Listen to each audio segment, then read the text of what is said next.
میں رات بھر انہیں خوش کرنے میں لگی رہتی تاکہ فرید مجھ سے خوش ہو جائے۔ انہیں ہر 1 گھنٹے بعد چائے چاہیے ہوتی تھی۔ میں ان کے لیے چائے بناتی تھی، پھر انہیں بھوک لگتی تو کبھی انڈا فرائی کر کے دے دیتی، کبھی کچھ اور بنا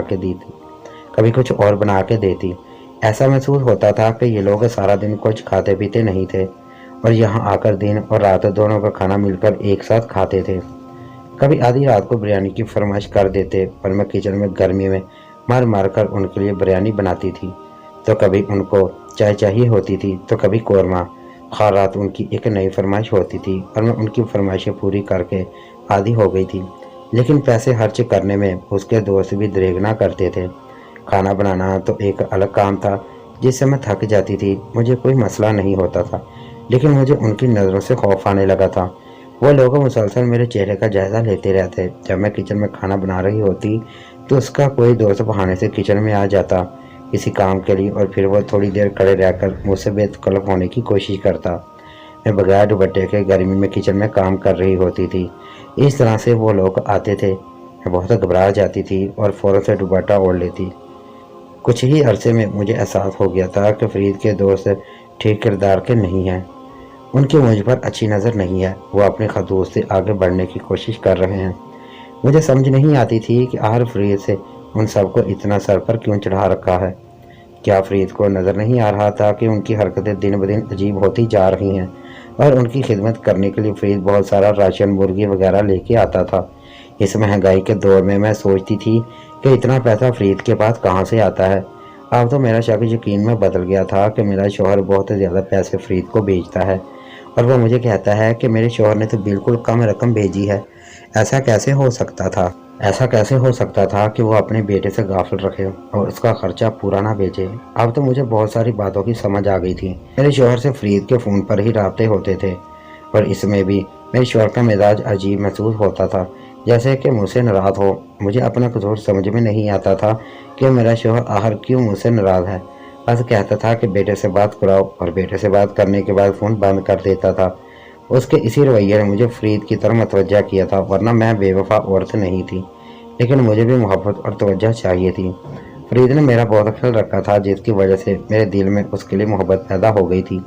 ایک رات میرے دیور نے کہا اس گھر سے باہر کسی ضروری کام سے جانا ہے تو میں شطرنج کھیلنے ان کے دوستوں کی مدد کروں اور ان کے ساتھ بیٹھ کر شطرنج کی بازی کھیلوں۔ دیور کی بات سن کر تو میں گھبرا گئی۔ میں صاف الفاظ میں اسے یہ نہیں بتا پا رہی تھی کہ اس کے دوست شریف لوگ نہیں ہیں، لیکن اس کی ہر بات ماننا میری مجبوری تھی۔ اس لیے دیور گھر سے باہر چلا گیا اور میں ان چاروں کے ساتھ بیٹھ کر شطرنج کھیلنے لگی۔ وہ سب شطرنج کھیلتے جا رہے، میری طرف عجیب و غریب نظروں سے دیکھ رہے تھے۔ مجھے فرید پر غصہ آنے لگا تھا کہ وہ کس قسم کا بغیرت انسان تھا جو مجھے اپنے 4 دوستوں کے بیچ میں اکیلے گھر میں بٹھا کر باہر نکل گیا تھا۔ آدھی رات کو سچ کہتے ہیں کہ محبت اندھی ہوتی ہے، اور میں بھی فرید کی محبت میں اندھی ہو گئی تھی۔ مجھے اس کا اور اس کے دوستوں کا کردار نظر نہیں آ رہا تھا، لیکن آج جو ہو رہا تھا وہ میری برداشت سے باہر تھا۔ محبت میں مجبور ہو کر میں فرید کے اشاروں پر چلنے لگی، اور میری ایسی بھی کیا مجبوری تھی کہ میں 4 نامحرم لڑکوں کے بیچ میں بیٹھ کر ان کے ساتھ شطرنج کھیل رہی ہوں، اور وہ مجھے بے شرم نظروں سے دیکھ رہے ہیں۔ اور کیا رشتہ تھا میرا ان چاروں سے کہ میں ان کی خدمت کرنے پر مامور تھی۔ زندگی میں پہلی بار میں اس طرح سے سوچ رہی تھی۔ شاید میرے اندر اچھی لڑکی موجود تھی جو مجھے یہ باور کروانے کی کوشش کر رہی تھی کہ جہاں میں بیٹھی ہوں یہ میری جگہ نہیں ہے۔ مجھے بہت بڑا محسوس ہو رہا تھا۔ اچانک میں وہاں سے اٹھی اور جانے لگی تو ان میں سے ایک لڑکے نے میرا ہاتھ پکڑ لیا اور گندی زبان استعمال کرتے مجھے وہاں رکنا چاہا۔ تو ایک لڑکا، اور جو باقی دونوں کے مقابلے میں تھوڑا شریف سا محسوس ہوتا تھا، وہ اٹھا اور اس نے اس لڑکے کو مارنا شروع کر دیا، اور ان کے مابین لڑائی اور ہاتھا پائی شروع ہو گئی۔ یہ سارا منظر دیکھ کر تو میری روح قبض ہونے لگی تھی۔ یہ سب کیا ہو رہا تھا؟ وہ لوگ اب آپس میں بہت بری طریقے سے لڑ رہے تھے۔ ان میں سے جو ایک لڑکا تھا جو میری حمایت میں ان تینوں سے لڑ رہا تھا، وہ بہت غصے میں تھا۔ اچانک ہی ایک نے پستول نکال کر اچھے لڑکے کو گولی مار دی، اور پھر وہ لڑکا وہیں پر گر گیا اور باقی سارے لڑکے بھاگ گئے۔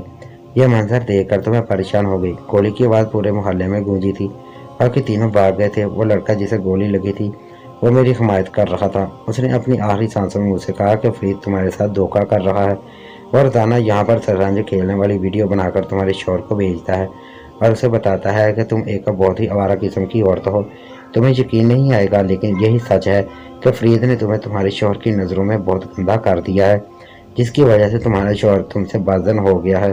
اس لیے تمہارا شوہر بیٹے کا خرچہ تو بھیجتا ہے لیکن تم سے بات نہیں کرتا کیونکہ وہ تم سے نفرت کرتا ہے۔ فرید کی باتوں میں آ گیا ہے، میں بھی تمہیں غلط قسم کی لڑکی سمجھتا تھا، اس لیے بار بار کچن میں آتا تھا، تم سے بے تکلف ہونے کی کوشش کرتا تھا، لیکن مجھے اندازہ ہو گیا تھا کہ تم ایک شریف لڑکی ہو۔ مجھے دیکھ کر ہی تم سے فوراً دوپٹہ اوڑھ لیتی تھی۔ پھر مجھے بہت دکھ ہوا اور مجھے احساس ہو گیا کہ فرید تمہارے ساتھ بہت غلط کر رہا ہے۔ یقین کرو فرید نے تو ہماری نظروں میں تمہیں بھی بہت برا بنا دیا تھا، اور تمہارا شوہر بہت زیادہ پیسے بیچتا ہے اپنے بیٹے کے لیے، لیکن فرید سارے پیسے جوئے میں ہار جاتا ہے، اس لیے اس نے انہیں لڑکوں سے قرض لیا تھا، اور وہ قرض چکانے کے لیے وہ لڑکے چاہتے تھے کہ تم ان کے ساتھ بیٹھ کر انہیں خوش کرو۔ وہ سب لڑکے تمہارے حسن پر فریفتہ ہو گئے تھے۔ یقین مانو تو مجھے بھی تمہارا حسن بہت اچھا لگتا تھا، تم بہت خوبصورت ہو، لیکن جب مجھے احساس ہو گیا کہ تم ایک شریف لڑکی ہو تو مجھے تمہارا بہت دکھ ہوا کہ فرید تمہارے ساتھ بہت غلط کر رہا ہے۔ یقین مانو وہ کبھی بھی تم سے شادی نہیں کرے گا، وہ صرف تمہیں استعمال کر رہا ہے، کیونکہ اسے پتا ہے اگر وہ تمہیں چھوڑ دے گا تو تمہارا شوہر اپنے بیٹے کا خرچہ نہیں بھیجے گا، اور اسی خرچے پر تو فرید پڑ رہا ہے۔ تمہارا شوہر لاکھوں کی رقم بھیجتا ہے ہر مہینے فرید کو، جس سے وہ چند ہزار روپے تمہیں دیتا ہے اور کہتا ہے کہ تمہارے شوہر نے اتنے ہی بھیجے ہیں، حالانکہ جھوٹ ہے۔ فرید کا یقین مت کرنا، ابھی بھی وقت ہے، اپنے شوہر سے بات کر کے اس کی غلط فہمی دور کرو اور اس کے پاس چلی جاؤ یا اس سے یہاں بلا لو، لیکن فرید پر اعتبار مت کرنا۔ وہ لڑکا اپنی آخری سانسوں میں یہ باتیں کہہ کر دم توڑ گیا تھا، اور مجھے اس کے حرف بے حرف پر یقین تھا، کیونکہ آخری سانسوں میں کوئی بھی شخص گناہ نہیں کرتا۔ اس لڑکے کو یقین ہو گیا تھا کہ وہ مرنے والا ہے، اس لیے اس نے ساری سچائی مجھے بتا دی تاکہ وہ اس دنیا سے جاتے جاتے میرا بھلا کر جائے اور خدا اس سے راضی ہو جائے۔ تھوڑی دیر میں پولیس آ گئی تھی۔ اس لڑکے نے پولیس کو مرنے سے پہلے بتایا کہ دوسرے لڑکوں نے گولی ماری ہے، ورنہ تو پولیس یہی سمجھ رہی تھی کہ میں نے اس لڑکے کو گولی ماری ہے۔ شکر ہے پولیس کے آنے تک وہ لڑکا زندہ تھا اور اس نے اپنا بیان دے دیا، ورنہ میں تو آج جیل میں ہوتی اس کے قتل کے جرم